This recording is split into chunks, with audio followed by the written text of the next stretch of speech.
વિદ્યાર્થી મિત્રો, ભારત ભૂપૃષ્ઠ, આબોહવા, વનસ્પતિ અને વન્યજીવ પાઠ 13 ધોરણ 6 એનો ભાગ 2.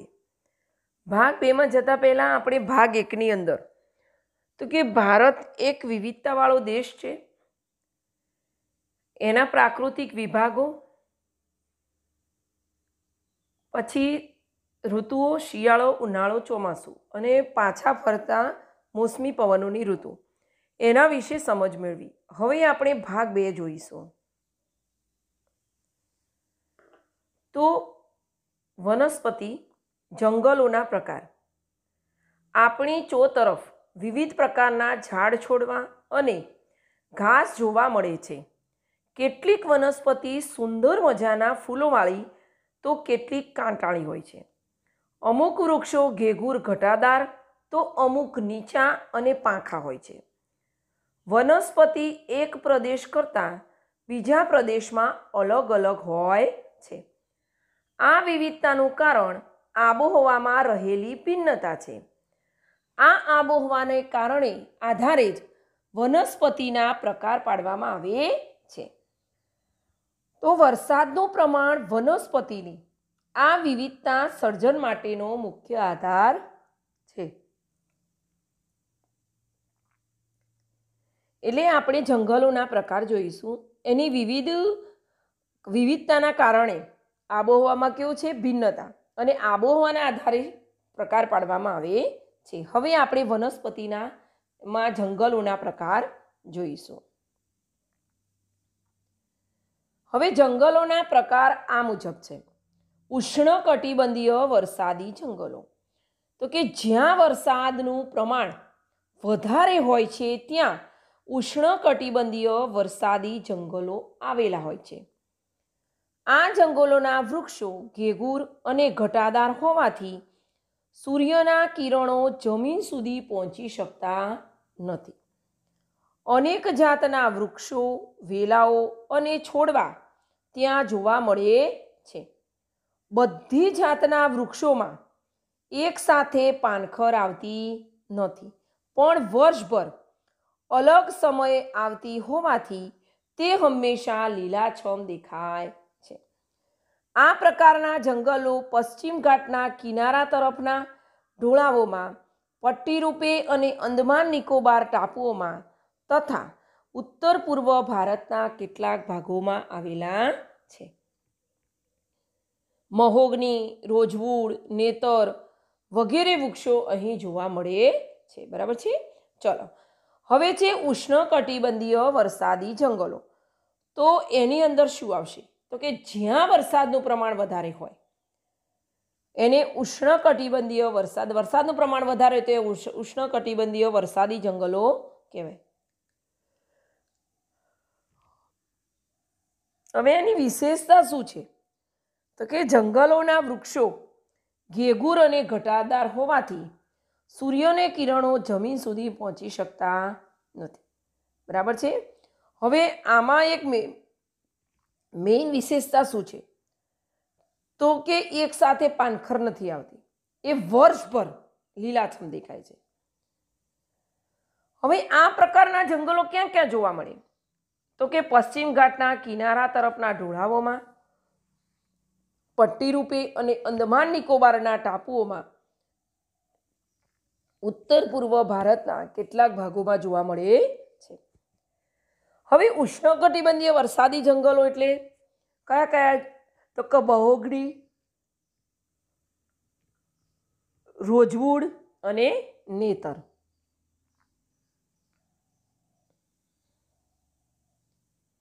હવે બીજો પ્રકાર છે ઉષ્ણકટિબંધીય પાનખર જંગલો.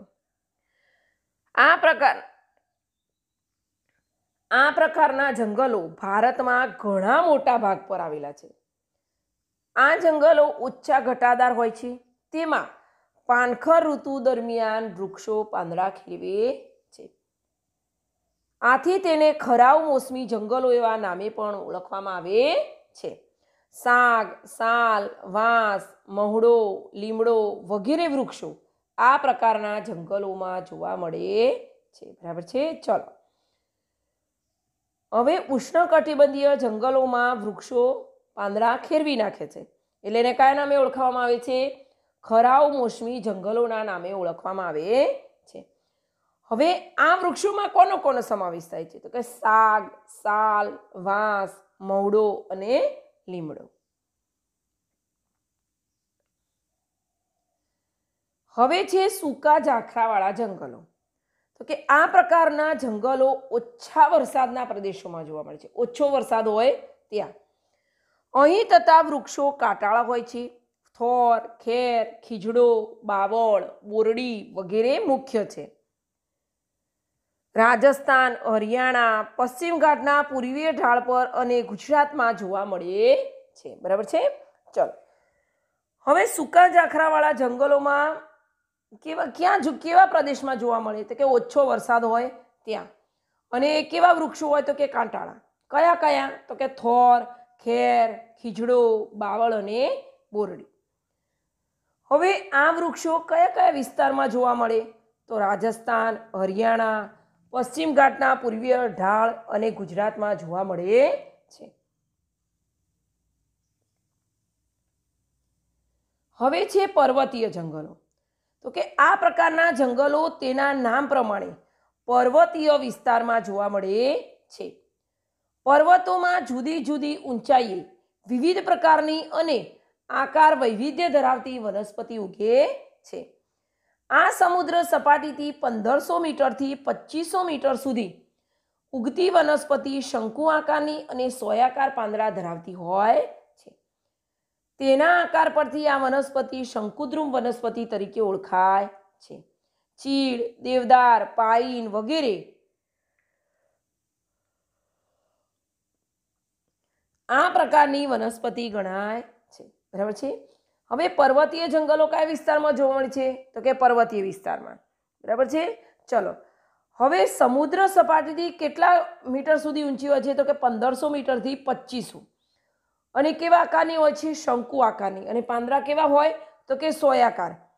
એટલે એને કયા નામે ઓળખવામાં છે? શંકુદ્રુમ જંગલો તરીકે. હવે શંકુદ્રુમ જંગલોમાં કયા કયા વૃક્ષો થાય? તો કે ચીડ, દેવદાર અને પાઇન. હવે છે મેંગ્રોવ જંગલો. આ પ્રકારના જંગલો સમુદ્રની ભરતીના ખારા પાણીમાં વિકસે છે. કેવા પાણીમાં વિકસે છે? ખારા. આ પ્રકારના જંગલો પશ્ચિમ બંગાળ, ગુજરાત અને અંદમાન નિકોબારના ટાપુઓમાં સમુદ્ર કિનારે આવેલા છે. ગંગાના મુખ ત્રિકોણ પ્રદેશમાં આવેલ સુંદરવન આ પ્રકારનું જંગલ છે. ત્યાં થતા સુંદરી નામના વૃક્ષો પરથી એ નામ પડ્યું છે. ગુજરાતના સમુદ્ર કિનારે આ પ્રકારના જંગલોમાં ચેરના વૃક્ષો જોવા મળે છે, જેનો ઉપયોગ સ્થાનિક લોકો બળતણ તરીકે કરે છે. બરાબર છે? ચલો, આ પ્રકારના આ મેંગ્રોવના જંગલો હોય જે વિસ્તારની આજુબાજુ, ત્યાં સુનામી પણ ઓછી આવે છે. હવે આ જંગલો જે મેંગ્રોવના જંગલો છે ક્યાં ક્યાં જોવા મળે? તો કે પશ્ચિમ બંગાળ, ગુજરાત અને અંદમાન નિકોબારના ટાપુઓમાં. ગંગા નદીના મુખ ત્રિકોણમાંથી કયું જંગલ બનેલું છે? તો કે સુંદરવન. અને કોના નામ ઉપરથી પાડ્યું છે? તો કે સુંદરીના વૃક્ષો પરથી. અને ગુજરાતના સમુદ્ર કિનારે કોના જંગલો મળે છે? કે ચેરના. અને એનો ઉપયોગ તો કે સ્થાનિક લોકો બળતણ તરીકે કરે છે. હવે છે જંગલોનું મહત્વ. તો કે જંગલો આપણી ઘણી જરૂરિયાતો પૂરી પાડે છે. તેનાથી થનારા મુખ્ય ફાયદા અને કોષ્ટકની મદદથી આપણે જાણીએ તો પર્યાવરણીય ફાયદાની અંદર તો શું આવે? તો કે વાતાવરણ શુદ્ધ રાખે, વરસાદ લાવે, ધોવાણ અટકાવે, વન્યજીવોને કુદરતી આવાસ મળે અને ભૂમિગત જળ સંરક્ષણ મળે. હવે એના આર્થિક ફાયદા શું?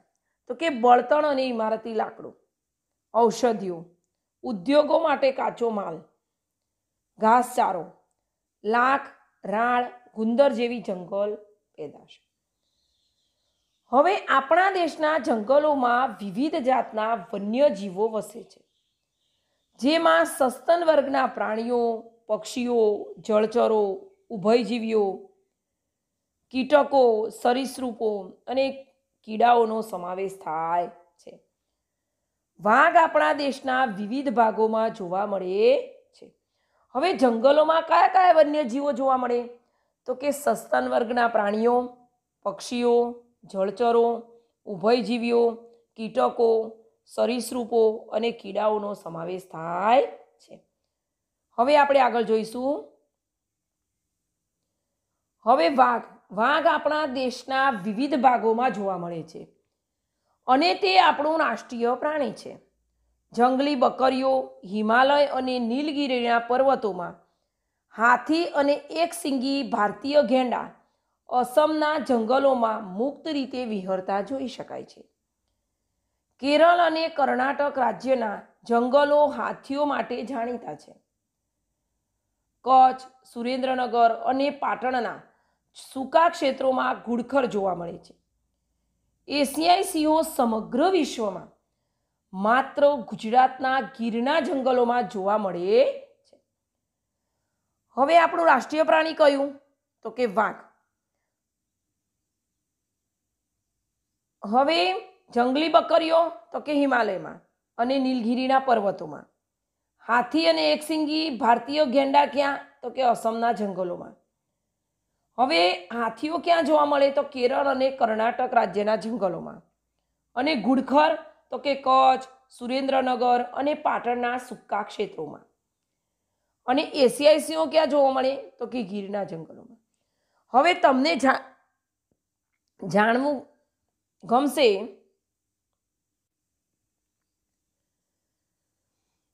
તો સિંહ ભારતમાં માત્ર ગીરના જંગલમાં જ જોવા મળે છે અને તે ગુજરાતનું રાજ્ય પ્રાણી છે. સંરક્ષણના પ્રયાસોથી તેની સંખ્યામાં વધારો થયો છે. વન વિભાગ દ્વારા પ્રવાસીઓ માટે સિંહ દર્શનના કાર્યક્રમનું આયોજન કરાય છે. સિંહ આપણે ગુજરાતનું રાજ્ય પ્રાણી છે.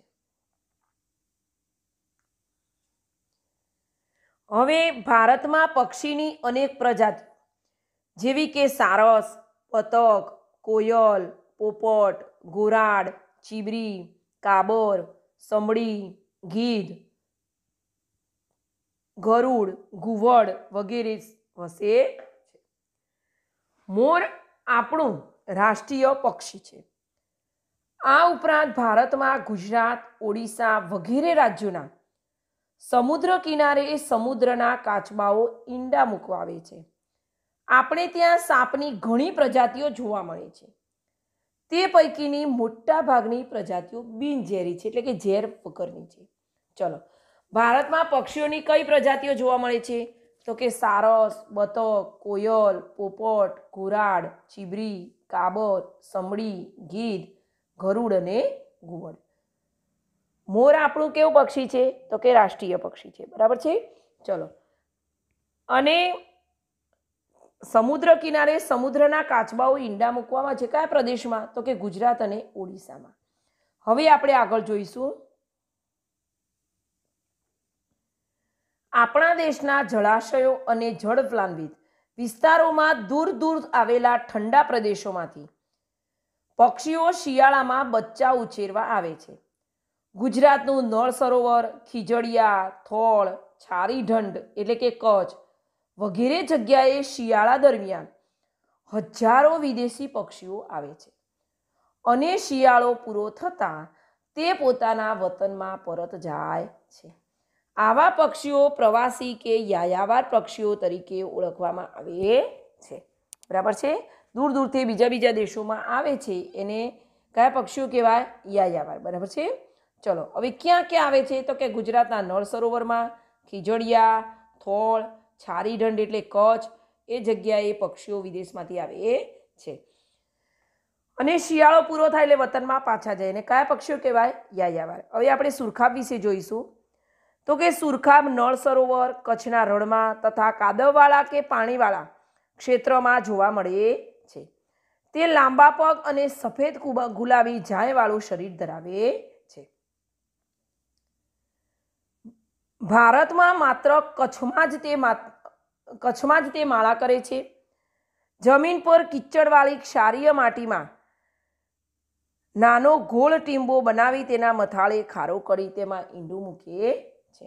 અને એ સુરખાબ એ આપણું રાજ્ય પક્ષી છે. હવે અભયારણ્ય એટલે શું? તો પ્રાણી પોતાની જગ્યાની અંદર એ જંગલોમાં મુક્ત રીતે હરીભરી શકે એવો આરક્ષિત વિભાગ એ સરકારે જાહેર કરેલો હોય છે. હવે આ અભયારણ્યો, રાષ્ટ્રીય ઉદ્યાનો અને જૈવ આરક્ષિત ક્ષેત્રો, તો કે વન્યજીવોના સંરક્ષણના હેતુથી કેટલાક વિસ્તારોને ખાસ કાયદાકીય જોગવાઈથી નીચે મુજબના વિસ્તારો, ક્ષેત્રો જાહેર કરવામાં આવે છે, જેની મુખ્ય વિગતોની માહિતી મેળવીએ. હવે પહેલું છે રચના. એની અંદર અભયારણ્ય તો કે રાજ્ય સરકાર દ્વારા, રાષ્ટ્રીય ઉદ્યાન તો કે રાજ્ય અને કેન્દ્ર સરકારના સંકલનથી, જૈન આરક્ષિત ક્ષેત્ર એટલે કે આંતરરાષ્ટ્રીય માપદંડો મુજબ. હવે અન્ય વિગતોની અંદર પાલતુ પશુઓને મંજૂરી બાદ ચરાવવાની છૂટ આપવામાં આવે છે. હવે પાલતુ પશુઓને ચરાવવા પર સંપૂર્ણ પ્રતિબંધ હોય છે રાષ્ટ્રીય ઉદ્યાનમાં. તમામ બહારની માનવીય પ્રવૃત્તિઓ પર સંપૂર્ણ પ્રતિબંધિત. હવે ઉદાહરણમાં છે, એમાં ઉદાહરણમાં અભયારણ્ય તો કે બાલારામ અભયારણ્ય, નળ સરોવર પક્ષી અભયારણ્ય.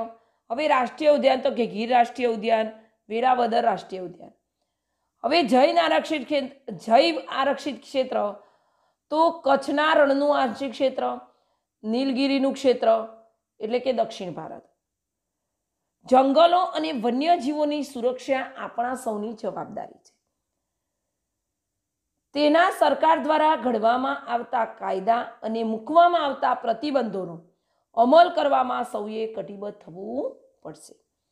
હવે આ પાઠની અંદર ભારત ભૂપૃષ્ઠ, આબોહવા અને વન્યજીવ, એના ભાગ 2 ની અંદર આપણે જંગલોના પ્રકાર, એને ઉષ્ણકટિબંધીય વરસાદી જંગલો, ઉષ્ણકટિબંધીય ખરાઉ જંગલો, સૂકા કાંટાળા ઝાખરા જંગલો, પર્વતીય જંગલો, મેંગ્રુવના જંગલો, જંગલોના પ્રકાર જોયા, જંગલોના ફાયદા, વન્યજીવ, રાષ્ટ્રીય પ્રાણી વાઘ, રાષ્ટ્રીય પક્ષી મોર, એના વિશે અને પ્રજાતિઓ વિશે જોયું, અભયારણ્યો વિશે જોયું. આ પાઠને બરાબર સાંભળવો, સમજવો